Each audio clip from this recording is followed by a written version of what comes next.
তাহলে আমরা ইকোনমিক্স এই অধ্যায়ে আমরা তিনটা দ্রব্য পাবো। কয়টা দ্রব্য? তিনটা। একটা হচ্ছে প্রাথমিক দ্রব্য, একটা হচ্ছে মাধ্যমিক দ্রব্য, আর একটা কি চূড়ান্ত দ্রব্য। ঠিক আছে? মাধ্যমিক বলতে বলা হয় ইন্টারমিডিয়েট গুডস। কি বলা হয়? Intermediate goods. আর চূড়ান্ত দ্রব্য আরেকটা হচ্ছে কি প্রাথমিক দ্রব্য। একটা বাস্তব উদাহরণ দেই, যেমন গম। কি বললাম? গম। এই গমটা কি তুমি সরাসরি খাও না প্রসেস করে খাও? ধরো এই গমটা হচ্ছে তোমার প্রাথমিক দ্রব্য। কি দ্রব্য?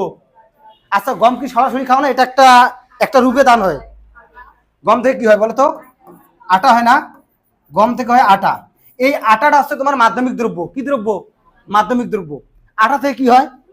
রুটি হয়। তাহলে এই রুটিটা কি দ্রব্য বলো তো? এই রুটিটা হচ্ছে তোমাদের চূড়ান্ত দ্রব্য। এখন মনে রাখতে হবে যে প্রাথমিক দ্রব্য থেকে মাধ্যমিক দ্রব্য হয়, আবার মাধ্যমিক দ্রব্য থেকে কি হয়? চূড়ান্ত দ্রব্য হয়। এখানে সংজ্ঞা এইভাবে মনে রাখতে হবে যে মাধ্যমিক দ্রব্য উৎপাদনের জন্য যেসব ব্যবহার করা হয় সেগুলো হচ্ছে প্রাথমিক দ্রব্য। তাহলে আটা তৈরি করার জন্য কি গম ব্যবহার করা হয় না? তাহলে এগুলো হচ্ছে আমাদের কি দ্রব্য? প্রাথমিক দ্রব্য। এবার আরেকটা কথা মনে রাখবা, এই চূড়ান্ত দ্রব্য কোন দ্রব্য? এই চূড়ান্ত দ্রব্য উৎপন্ন করার জন্য যে জিনিস ব্যবহার করা হয় সেটি হচ্ছে কি দ্রব্য? মাধ্যমিক দ্রব্য। যেমন আমি যখন রুটি তৈরি করব, আচ্ছা রুটি তৈরি করতে কি সরাসরি গম লাগে না আটা লাগে? তাহলে আটা হচ্ছে কি দ্রব্য? মাধ্যমিক দ্রব্য। আর চূড়ান্ত দ্রব্য হচ্ছে সেগুলো যেগুলো সরাসরি তোমার পেটে যায়। কোথায় যায়? এই যে রুটি, এই রুটি কোথায় যায়? পেটে যায় না? আমরা কি এই দ্রব্যটা কি সর্বশেষ পথে আমরা ভোগ করি না? ভোগ করার পর এই দ্রব্যটা কি নিঃশেষ হয়ে যায় না?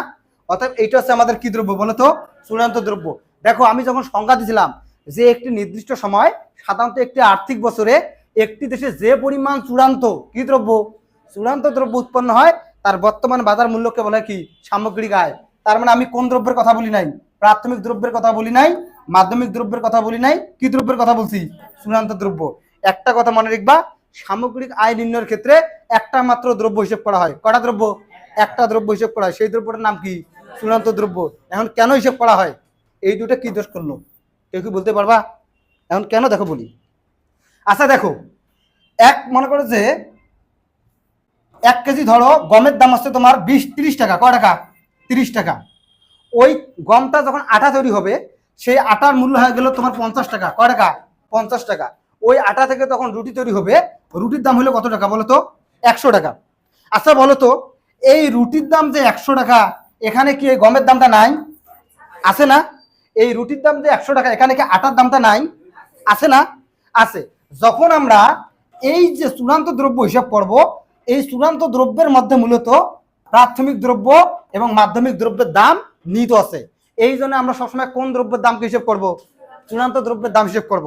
এখন যদি সবগুলো হিসেব করি তাহলে দেখো তো এখানে 30 প্লাস 50 প্লাস কত?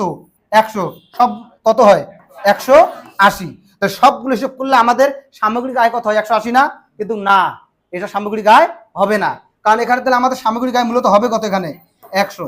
এই জন্য মূলত আমরা চূড়ান্ত দ্রব্যকে আমরা এখানে ধরবো, প্রাথমিক এবং মাধ্যমিক দ্রব্যকে আমরা ধরবো না। যদি আমরা ধরি তাহলে একটা সমস্যা হবে। কি হবে? সমস্যা হবে, যেটাকে বলা হয় দ্বৈত গণনা সমস্যা। কি সমস্যা?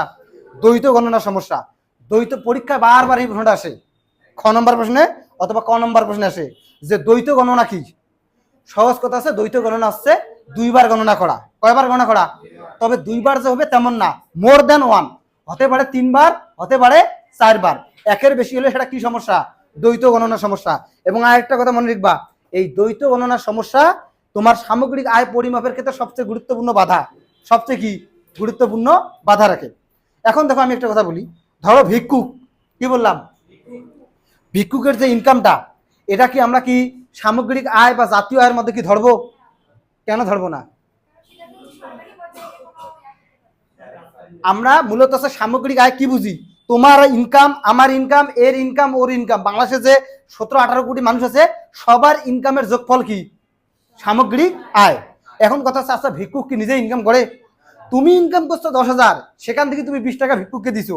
ও ইনকাম করছে 20,000, সেখান থেকে ও 5 টাকা ভিক্ষুককে দিছে। তাহলে ভিক্ষুককে আলাদাভাবে ওটা ইনকাম করলো না তোমার ইনকাম ভিক্ষুক পাইলো? তোমার ইনকাম ভিক্ষুক পাইলো। এই জন্য ভিক্ষুকের আয় বা ভিক্ষুক যেটা পায় সেটা আমাদের জাতীয় আয়ে অন্তর্ভুক্ত হবে না। তাহলে এইভাবে মনে রাখতে হবে যে প্রাথমিক দ্রব্য কি, মাধ্যমিক দ্রব্য কি, চূড়ান্ত দ্রব্য কি এবং কোনটা আমাদের জাতীয় আয়ের ক্ষেত্রে গুরুত্বপূর্ণ ভূমিকা পালন করে। চূড়ান্ত, তাহলে চূড়ান্ত দ্রব্য যে সংজ্ঞা আছে তখন কি দিবা? চূড়ান্ত দ্রব্য কাকে বলে কও, কত দেখি, চূড়ান্ত দ্রব্য কাকে বলবে? হ্যাঁ, এই যে ঠিক বলছে, যেটা ভোগের জন্য উপযোগী। কি বললাম? যেটা ভোগের জন্য উপযোগী এবং মানুষ সরাসরি ভোগ করে সেটা হচ্ছে কি দ্রব্য? চূড়ান্ত দ্রব্য।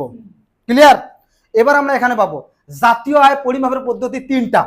কয়টা? এটা বারবার আসে এমসিকিউ, যে জাতীয় আয় পরিমাপের পদ্ধতি কয়টা? জাতীয় আয় পরিমাপের পদ্ধতি হচ্ছে তিনটা। আমরা তিন ভাবে জাতীয় আয় পরিমাপ করতে পারবো। কয় ভাবে? তিন ভাবে পরিমাপ করতে পারবো। তবে দেখো একটা কথা বলি, জাতীয় আয় তো কি তোমার আমার ইনকামের সমষ্টি কি জাতীয় আয় না? তাহলে আমি যেভাবে পরিমাপ করি জাতীয় আয় কি একই হওয়ার কথা না?